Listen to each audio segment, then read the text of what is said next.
Next order of business is roll call members. Please indicate your presence when the machine is open. If all the members voted, Tyler, roll.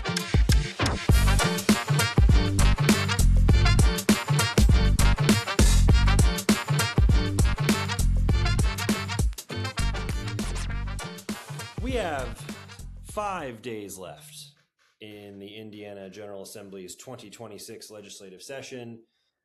Those days will likely be long and late and unpleasant, but that's what we've got. I'm so glad we get to talk about it with all of you. This is another episode of Sessions. We have a special guest today. It is his first session as a member of the House of Representatives, having been caucused in to replace the indubitable Pat Boy. And we are thrilled to have him with us. Randy Novak, thanks for your first appearance on Sessions. Hopefully not your last, although who knows, after this session, maybe this thing doesn't even exist anymore. Earl and I are constantly in a state of conflict. So Randy, thanks for being with us. Well, hey, it's great to be here.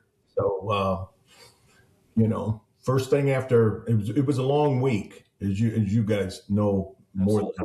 But it's nice to be home and get a chance to breathe and catch up before we finish everything out next week. So, well, Randy, it was a long week, but there were some wins.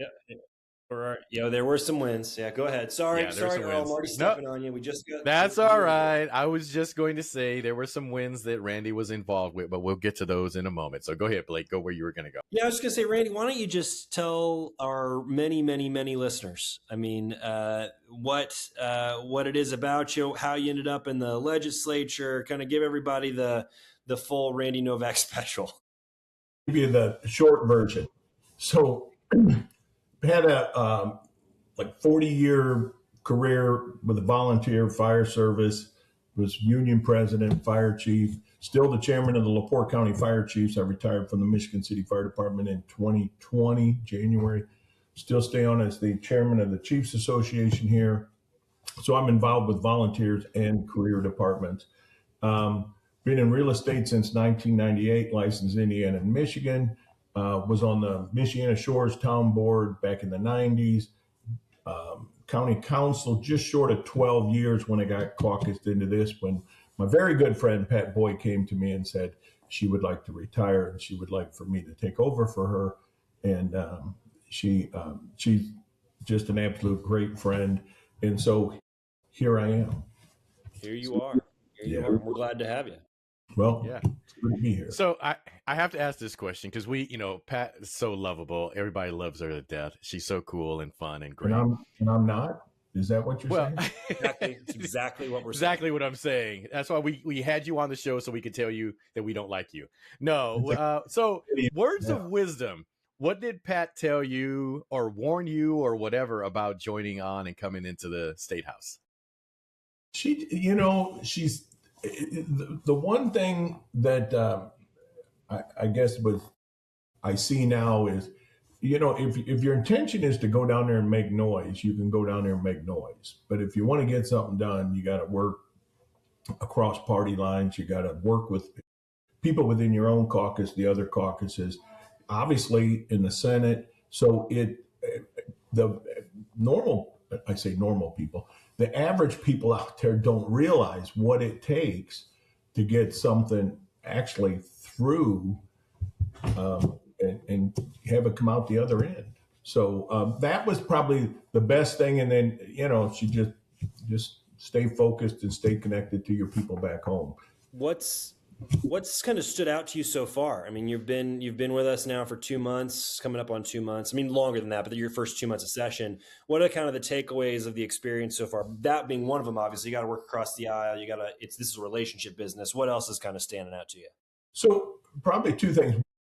Majority, and my needle moves every day. I say 97, 98% of all the people after hours and outside of the floor are very nice. You know what I mean? And the perception out there is that, there's a line down the middle and you don't cross it and you don't talk. I mean, majority of the people, regardless of their political affiliation, are very nice. And like I said, that fluctuates each day as you interact with new people. But that experience has been very good. The other thing is, that, like my bill that went through, which was very simple, but I mean, it has to be voted on 5 different times. So, I mean, people don't understand when they think, oh, they just ran that through. It goes through a process. It's not it's not as easy as, and easy is probably not a good word at all after being there. But it is a process to get it through and get something towards the governor. So, that's a great point, Randy. In fact, Blake and I believe it was our last show, we actually focused and spent a lot of time talking about how bills can die. And there are a lot of ways bills can die. So the fact that you, especially in your first year, are getting a bill through, that's a great achievement. And we really want to congratulate you on that. If you don't mind, tell us what your bill does. It is House Bill 1048. What does that do? So 1048, so my service in the fire department and being involved, starting as a volunteer, volunteers get a stipend. And this came out of a LaPorte County Fire Chiefs Association meeting a while back, and that absolute Representative Pressel and I were both at, because we both represent LaPorte County. And somebody made a comment and they go, oh, we only get $100 for car and $100 for clothing allowance a year. And I'm like, really? That's all you still get? So came home, researched it, and it was either right at the beginning of me coming in, and so we haven't been in session at all. So when they come to you and they go, hey, what bills do you want to do? I researched that, and it turned out they hadn't gotten an increase since 1985. So for 45 years, it's been at that amount. And so, as you know, the legislative staff down there, you couldn't do this job without them. And so the bill basically increases that from $100 on car and $100 on clothing to $250 each.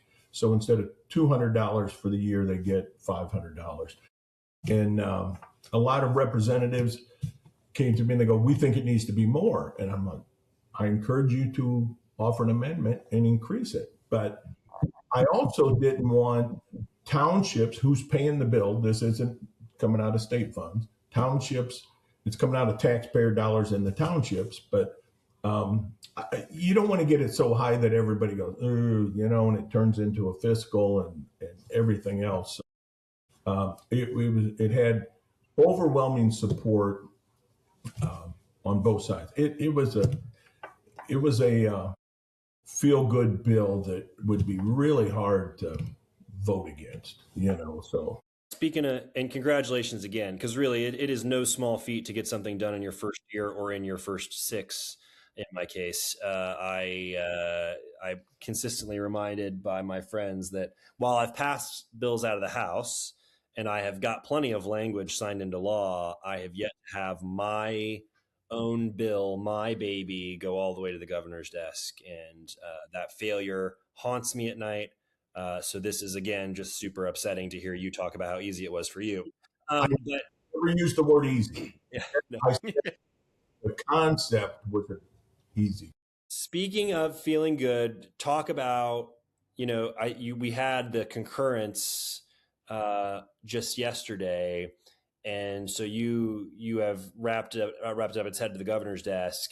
What did that feel like to have that moment on the floor? Obviously, the group applauded you as well. I booed, if we're being honest. Everyone else applauded you. What did it feel like, Randy? What was that like for you? You not only booed, you turned around and looked at me. I guess here's the thing, and I served 4 years on pension management oversight with the firefighters a while back. So, but you get it passed out of the House that first time, and you're like, yeah, and you're like, oh wait, now we got to start this process all over again over in the Senate, and you don't know anybody over there really.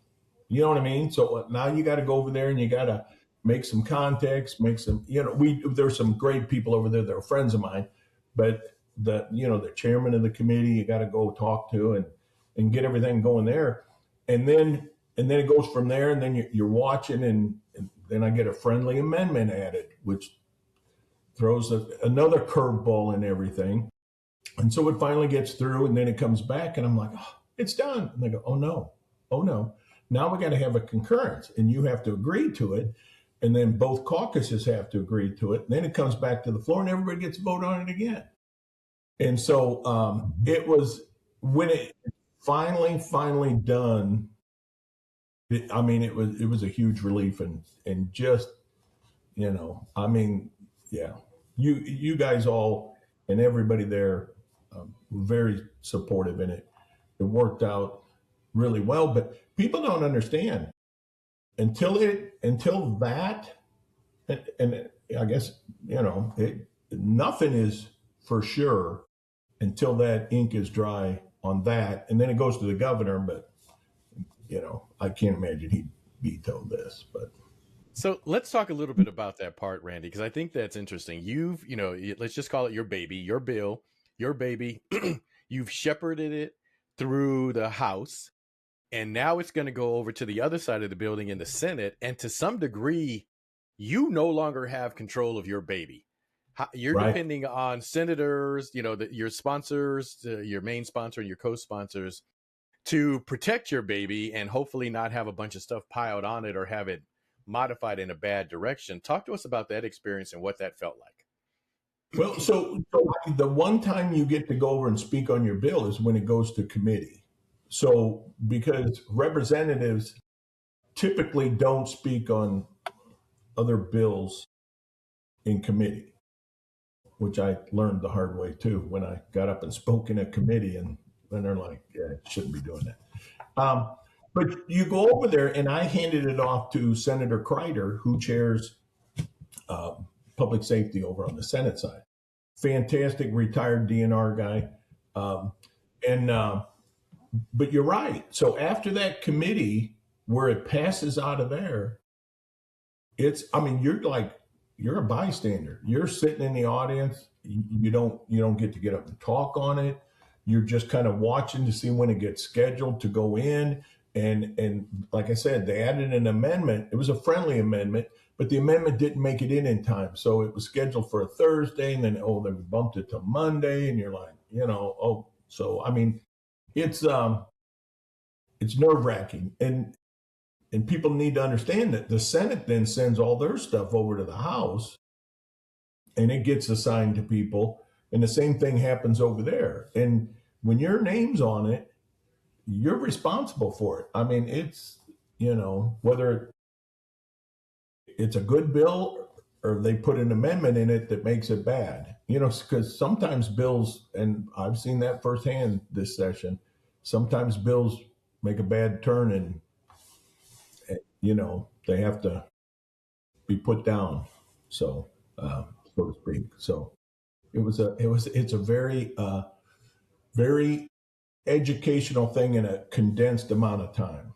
So speaking of condensed amount of time, Randy, I guess we just should warn you that next week, this has felt like a fast session. Earl and I have talked a lot about it. This has been an unusually fast, condensed session.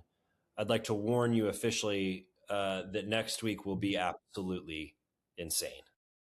And there's no way around it, because you'll be adding the deadlines and conference committee and last minute jockeying for language that's still out there that hasn't found a home. There's a term, Christmas tree guy, is a wild couple of days. And I think this year will be unlike any year we've had before because of just the nature of the way the session's been. So buckle up, cowboy. It's about to get wild. Yeah. So go ahead. So you talked about your background, Randy, but question for you, because I don't know the answer to this. Was it ever your plan or thought to come to the State House, or did it just happen because of the magic of Pat Boy? So years ago, I've got a lot of friends, whether it's Senator Jim Arnold, Tom Dermody, mayor of LaPorte, was down there, Scott Pilaf. For many years, Pat took over for him. Tom Alavisos was down there in this seat. And years ago, I looked into it when, Pat was like, oh, is Pat going to do something or not? But the seat was always Pat's. I mean, the one thing I would never do is challenge Pat because, I mean, she owned it. It was hers. And she's been her and I have been very good friends for a long time.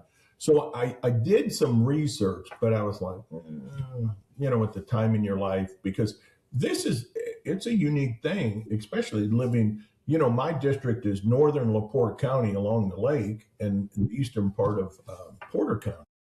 So it's a 2.5-hour drive to get down there. And we were down there for 8 weeks this year. It would be 8 weeks, 2 weeks last year. And it's not for everybody's lifestyle. So, I mean, the moon, stars have to align and, your home life and everything else have to come together. It was not my intention to do this. After I looked into it a few years ago, it was a few years ago. And then I got a call and they said, hey, Pat wants to have breakfast. Let's talk about, Northwest Indiana, a couple of Northwest Indiana guys here I'm chatting with. Let's talk about SB 27, which moved out of Ways and Means this week. Will be coming to the House floor. I'm not going to steal any thunder. I'll just let you guys talk about it. I may even just go off camera and have another cup of coffee and a bagel. So go ahead, Earl. Why don't you kick it off once this is Earl, one of the co-authors. Talk about SB 27. You guys tell me what it means to you. Yeah, so I'll give a quick backstory. This is involved. So the bill involves the Chicago Bears coming over to Northwest Indiana. It creates a stadium authority, which really will deal with the business part of a stadium in Northwest Indiana. So back in the mid 90s, my father and other leaders here in Northwest Indiana, when the Bears were talking about leaving, worked on trying to get the Bears to come over. Ultimately, it did not happen. And then cut to a few years ago, there's talk of the Bears leaving Soldier Field. And so I kind of revitalized that and started talking about this. So I've been talking about this for 3 or so years. And here we are where, what was it, a couple of months ago, or I forget the exact timeline, or maybe a little bit longer than that, Kevin Warren, the CEO, president of the Bears, puts out a statement going, hey, we are actively looking into locations, and that includes Northwest Indiana. I had a bill that it passed 1292 in 25 that created a Northwest Indiana Sports Stadium Commission, which goal is to bring professional sports to the area. And so everything just kind of magically started falling together here. And it's been a little bit of fun watching as different cities, took their shot at it. Mayor Melton put out 3 options there. Hammond, was looked at, which is where we came out and what was informed yesterday. Portage and even Iowa took a shot. So this is related to the Bears coming over to Northwest Indiana. The speaker said he would not put anyone on record for a vote until the Bears committed, and the Bears put out a statement when we were in around the same time we were in Ways and Means voting on the bill, stating their intention to come to Northwest Indiana. So it's a big deal for the area. The city of Hammond, Mayor McDermott is the chosen location. So we're excited about this continuing the process. It'll be on seconds Monday, and then on thirds on Tuesday for final vote. So there's more I can say, but I'll keep it there on the condensed. Let me just say, just to be clear, a couple things, right? So this isn't, you guys didn't vote on the deal. You voted on a framework to finalize any sort of negotiations with the Bears. And there's some details about like how that would be structured, and it's not just dumping state funds into it. There's a lot of things. And next week after we vote on thirds, I think we should dive a little deeper into all of that. But Earl, why don't you talk for a minute about what it means to you to have picked up the mantle from your dad? Because I think, as you know, I talk about being a dad all the time, and I'm just imagining that this is a special thing for you, and I'm in no way trying to make you emotional for the first time on the podcast, but I would like you to talk at length about how you feel, in your heart about this moment. And I'm trying not to be emotional either, but what this means to me is beyond what I can express. My father always had a big vision for Northwest Indiana. And he talked about when he was alive and in office, and he had the seat for 33 years, he talked about a convention center. So I'll give now Mayor Melton, then Senator Melton, credit for getting that across the finish line. And so the fact that I'm able to pick up the ball and take in the sports stadium portion of his dream and vision of Northwest Indiana makes me very proud as his son. So, I have to give credit. There are multiple people that when they spoke yesterday, talked about, mentioned my family, mentioned me, mentioned my father, mentioned my family. Randy Palmatier with the building trades even made the comment. He said, "I'm sure your father's looking down at you smiling." Okay, here we go. There it is.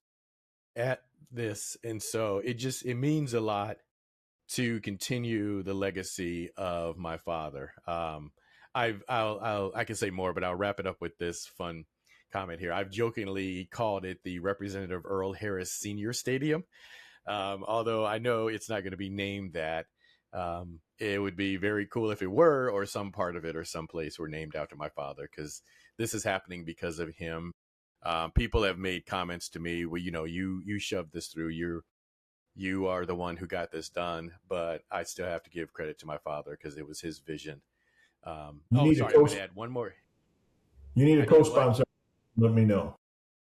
Well, you can sign up as the speaker did open it up. I do want to say one more quick thing. Sorry. If you need a co-sponsor, the naming. Oh, gotcha. All right. I appreciate that. Maybe we can talk about that. Randy's willing to write a check. Yeah.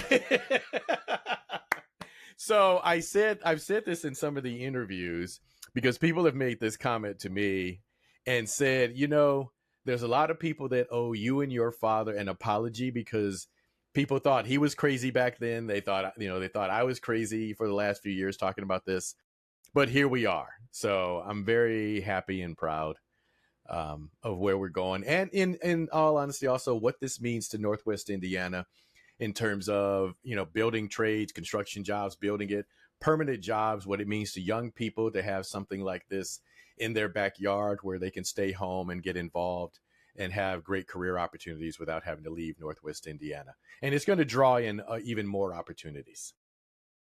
So, Randy, I want to bring you in on this. So, obviously, the conversations around Hammond, but this will have a regional impact. So talk about, Michigan City is not that far down the road. So, what are you thinking about all this? And I do represent a small piece of Porter County, but this is, and I mentioned this to Mayor McDermott yesterday. He's a great guy. And I'm like, hey, what's good for Hammond is good for all of us in the region. So this isn't a competition. This isn't, and other people put up good proposals, but as long as we kept it in the region, this is such a huge win for Northern Indiana. And prior to, I've always, like Earl said, we did this years ago before they remodeled Soldiers Field. They were looking for a place, and it's like, we'll see.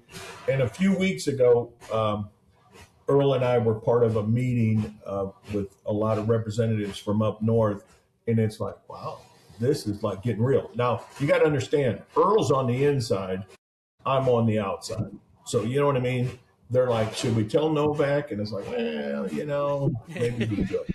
So, but Earl's the guy, the mover and the shaker in this. But it is, and I'm ecstatic. It seems as though the entire state is behind this. I mean, because the support, the speaker he is really championing this and trying to do it. But Earl is the guy on the inside that made it all happen, and kudos to him and what he's bringing to the region. People have no idea the magnitude, and we can't even measure how much this is eventually going to bring to the area, and because it's big. So, well, I know. We're not completely across the in the reds. We're in the red zone for sure. We're in the red zone, yes, and we're working on getting across the touchdown line there.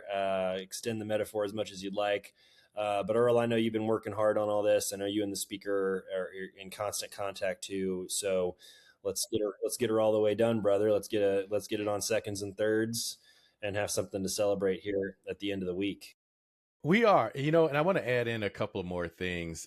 This has been an incredible bipartisan effort. So it's not, it's Republicans and Democrats have been engaged in this. And I want to give credit because this is going in Hammond, which is in Lake County. Porter County has stepped up, and we had representation at Ways and Means from Porter County leadership. The speaker 2 weeks ago, he came up to Lake County. We had meetings here with leadership and people here in Lake County on Thursday. And then Friday, he met with Porter County, and everyone was in support. So I really want to give credit to Porter County. As Randy said, the impact of this will be widespread, but for the vision that people in Porter County and the understanding of, hey, it may not be in our county, but it's by our county, and we're going to benefit. It's going to benefit East Chicago. When you look at Ameristar, the hotel and casino that's here in East Chicago, it's on the beach. It's going to benefit them. It's going to be a huge benefit to the Gary Airport. I mean, this could be a great transition into the next level for the Gary Airport. So it's, other cities around, Maryville, Hobart, LaPorte, Whiting, et cetera, et cetera, et cetera. There's going to be so much benefit and so much growth that's going to come out of this for the area. Definitely. Yeah. But there are a lot. Sorry, go ahead, Randy. Say it again. There are a lot of moving parts to it. So, I mean, it's been very, very well thought out, but there's still little tweaks that are, obviously it's a working process, like Blake said, until they got to do soil tests, due diligence, all kinds of things. So, I mean, there's a lot of things still hanging out there, but yeah. And I know we'll talk maybe next show after we get the bill passed, we can talk more of details, but I do want to put out there's a lot of misinformation. The Bears, and I won't get into all the details, but there is funding that is coming from them. So I know there's people who think they're going to get a free stadium, they're not going to contribute, and that is inaccurate. So we'll talk more details later once everything is finalized. Right. And the thing is I say we, the three of us here collectively, are trying to do things for utility, but the two aren't connected. So, they're like, well, why are you doing that instead of this? The two aren't, I mean, you can do more than one thing at a time, and that's what we're working on. So we can walk and chew gum and not fall over. Yeah. Part of affordability is also new jobs, and this is a job creator. The economic impacts of a stadium are immense. Yeah. So good stuff. Good stuff. Well, listen, we flagged it a little bit here, kind of alluded to it. This week will be the second reading deadline, so the final opportunity for House members to amend Senate bills. It'll be third reading deadline, final opportunity for bills to have final passage on the House floor. It'll then go into conference committees, and we'll move towards sine die. I believe the plan is that we will be in all week next week, so Monday through Friday, to get us to the closure of the 2026 legislative session. So hang with us. A couple more days left here, then Earl and Randy can, hang up in Northwest Indiana, and I get my city back from all these freeloaders coming around my restaurants and bars. And I just want to say thank you, because I mean, Earl's experience and knowledge and everything, and Blake, even though if you say you haven't got a bill passed, like you said, different people have different styles, and people don't realize that. You can get, as long as your language gets in there and you get accomplished what you're doing, that's a huge win. You just don't get, it's not the hoo-ha and everything else, but you're a very, very effective legislator and a representative, and you do an excellent job. So both of you, Randy, thank you. And I tell you what, Earl is a show horse. And you did not say that. That is not true. And so, being the kind of guy I am, it's just, behind the scenes, Earl, with the flashy suits. there's nothing you can do about it. He is one of the better. I may look like a show horse, but I'm a workhorse, and I'm proud. I actually had to borrow a tie from Earl the other day, so. Yeah, Randy. Yeah, you get a little fashion there for Randy. Yeah. In fact, you know what? If you don't mind, I'm going to say this so people know that we do things like this. It was Pink Out the State House, which was in support of work being done to stop breast cancer. So we do things like that where it's we as legislators are asked to get involved. So everyone was asked to wear pink on that day. So it was a great day for us to help out with women's health. And I was proud to be a part And of it. I forgot to bring one down that week. So thank God Earl has a extensive amount of pink. I have more than one, so I was glad to let you borrow one. I had my choice. That's all I'm going to say. I had my choice of which pink tie. Nice. That is what a fella. Well, it looks like we are out of time. Been 30 minutes with you all. Thank you so much for tuning in with us and listening, and continue to pay attention to the General Assembly. Thanks, Randy, for joining us for the first time. We'll have you back.